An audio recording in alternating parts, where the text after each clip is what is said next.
A ver, ¿qué pasaría si la mente pudiera literalmente salirse del cuerpo?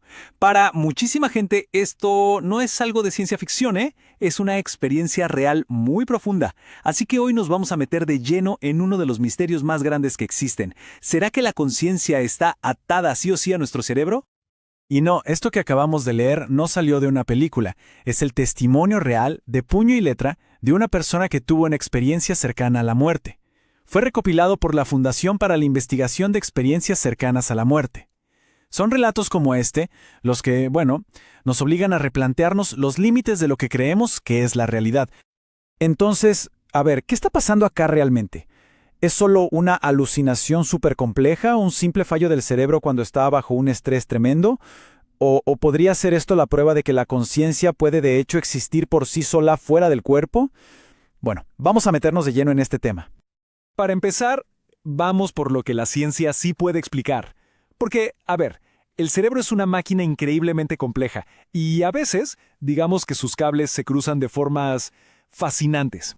Una de las experiencias más comunes y la verdad bastante aterradoras que se relacionan con esto es la parálisis del sueño. Es básicamente un glitch en el sistema. La mente se despierta, pero el cuerpo no. La persona está totalmente consciente, pero no se puede mover. Y para colmo, este estado suele venir acompañado de alucinaciones súper vívidas. Y ojo, no es algo para nada raro, ¿eh? Los estudios demuestran que hasta un 62% de la población podría pasar por esto al menos una vez en la vida. O sea, es un evento neurológico que está más que documentado, aunque sí, es bastante inquietante. Ok. La ciencia, por supuesto, ha propuesto varias explicaciones fisiológicas para las experiencias cercanas a la muerte, las SM. Se habla, por ejemplo, de la falta de oxígeno en el cerebro, o sea, anoxia cerebral. También de una liberación masiva de endorfinas, que son como los analgésicos naturales del cuerpo inundando todo el sistema. O incluso de compuestos químicos naturales, parecidos a la ketamina, que podrían causar alucinaciones. Y claro, también está la posibilidad de una estimulación eléctrica rara en el lóbulo temporal. Pero acá es donde la cosa se pone interesante, porque hay un contraste fuerte. Tomemos la teoría de la anoxia cerebral, la falta de oxígeno. Generalmente, eso causa pensamientos caóticos, desordenados, se pierde la memoria, hay confusión, pero quienes han tenido una SM describen todo lo contrario, pensamientos súper claros, organizados, una sensación de que todo es más real que la realidad misma y con recuerdos que les quedan grabados para siempre. Como que no cuadra del todo, ¿no? Ok, entonces, si las explicaciones biológicas de siempre tienen estos huecos, estas lagunas, ¿qué más hay? Porque es justo acá donde los relatos se empiezan a poner muy, pero muy difíciles de explicar con lo que sabemos hoy del cerebro. Pasa que algunos de estos relatos tienen detalles que simplemente desafían cualquier explicación lógica. A esto se le llama percepción verídica. Y se refiere a observaciones de eventos que son verificables, o sea, que se puede comprobar que pasaron, pero que la persona no tenía forma humana de haber visto u oído con sus sentidos.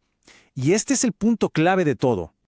Y para que veamos cómo se ve esto en la práctica, hablemos del caso de Pam Reynolds, que es uno de los más estudiados. Durante una cirugía cerebral súper complicada, a Pam le bajaron la temperatura del cuerpo a 15 grados. 15. Le detuvieron el corazón, le drenaron la sangre del cerebro y su electroencefalograma estaba plano, o sea, estaba clínicamente muerta. Y sin embargo, después contó que escuchó conversaciones de los médicos y hasta describió con precisión una sierra quirúrgica que usaron un modelo específico que jamás había visto. Y todo esto con los ojos tapados con cinta y los oídos bloqueados con unos aparatos que emitían un ruido fuertísimo. Impresionante. Y uno pensaría que esto queda en el terreno de las anécdotas personales o los estudios médicos, ¿no? Pero no. El potencial de que la conciencia pudiera percibir cosas fuera del cuerpo se tomó tan en serio que hasta se convirtió en un tema de interés para la seguridad nacional. Y esto nos lleva directo a esto. Documentos desclasificados de la CIA revelaron el famoso proyecto Stargate. ¿Qué hacían? Pues investigaban la visión remota para usarla en espionaje. Tenían a un sujeto clave, un tipo llamado Ingo Swann, y el experimento era simple. Le daban unas coordenadas geográficas y le pedían que describiera el lugar. Así, a ciegas. Bueno, el tipo describió con una precisión increíble un centro de investigación soviético secreto y una base de inteligencia estadounidense ultra secreta. Las probabilidades de que acertara por pura casualidad, 1 en 40.000. Una locura. Ok, ya vimos el cómo es un lío. Ahora dejemos eso un poco de lado y exploremos el qué. O sea, ¿qué es lo que la gente realmente vive en estas experiencias? Porque lo más increíble es que los relatos son súper consistentes, no importa el lugar del mundo. Parece que hay como un guión, un camino que se repite sin importar la cultura o las creencias. Primero, la sensación de estar flotando fuera del propio cuerpo. Después, viajar por un túnel. Luego, el encuentro con una luz brillante, muy intensa. A menudo sigue una revisión de toda la vida, como una película. También es común encontrarse con otros seres. Y finalmente, llegar a una especie de frontera, un punto donde se decide si volver o no. Y los datos de la NDRF, esta fundación de investigación, le ponen números a esto. Es fascinante. Miren, el 75% reporta la experiencia de estar fuera del cuerpo. 3 de cada 4. Un 76% siente una paz y un placer increíbles. Y más de la mitad se encuentra con otros seres. O sea, está claro que no estamos hablando de un par de historias sueltas. Hay un patrón clarísimo aquí. Y muchos de estos encuentros son abrumadoramente positivos, llenos de una sensación de paz, de amor. Este relato, que es de una chica joven que se recuperó de un linfoma muy avanzado, es un ejemplo perfecto de esa luz buena, transformadora, que muchos describen. Pero, y esto es importantísimo, no todas las experiencias son así de celestiales. Hay un pequeño porcentaje de relatos que son todo lo contrario, profundamente angustiantes. Describen vacíos que parecen infiernos o encuentros con presencias aterradoras.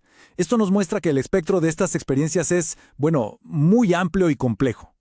Y quizás lo más impactante de la CCM no es tanto la experiencia en sí misma, sino lo que pasa después. La transformación en la vida de la persona suele ser profundísima y para siempre. Uno de los cambios más comunes y más fuertes que se reportan es una reducción drástica del miedo a morir. Los estudios muestran una caída gigantesca en las escalas que miden esto. Para la gente que pasa por esto, la muerte deja de ser vista como el final de todo y pasa a ser más como una transición. Y los cambios no se quedan solo ahí, ¿eh? La gente reporta que empieza a apreciar mucho más la vida, que pierde el interés en acumular cosas materiales o en el estatus social. Encuentran un sentido de propósito mucho más grande, más espiritualidad y sienten más compasión por los demás. Básicamente, es como si reconfiguraran por completo lo que es importante en la vida. Y acá hay una distinción que es clave. Hay estudios que compararon a sobrevivientes de paros cardíacos. Algunos tuvieron una SM y otros no. ¿Y qué encontraron? Que fue el contenido de la experiencia en sí, no solo el susto o el trauma de casi morirse, lo que provocó todos estos cambios tan profundos en sus vidas. Entonces, ¿en qué quedamos con todo esto? Bueno, la verdad es que nos deja frente a un misterio con mayúsculas, un misterio sin resolver que está justo en el cruce de caminos entre la neurociencia, la psicología y la experiencia más personal que uno pueda tener. El conflicto central sigue ahí intacto. Por un lado, la ciencia dice, miren, el cerebro está bajo un estrés brutal y está creando una ilusión muy potente. Pero por el otro, la experiencia de la gente sugiere que la conciencia está funcionando. Y muy bien, sin un cerebro que funcione. La analogía del letrero de neón es perfecta para esto. La ciencia puede explicar los cables, el gas, el transformador, pero se está perdiendo el mensaje que el letrero nos está mostrando.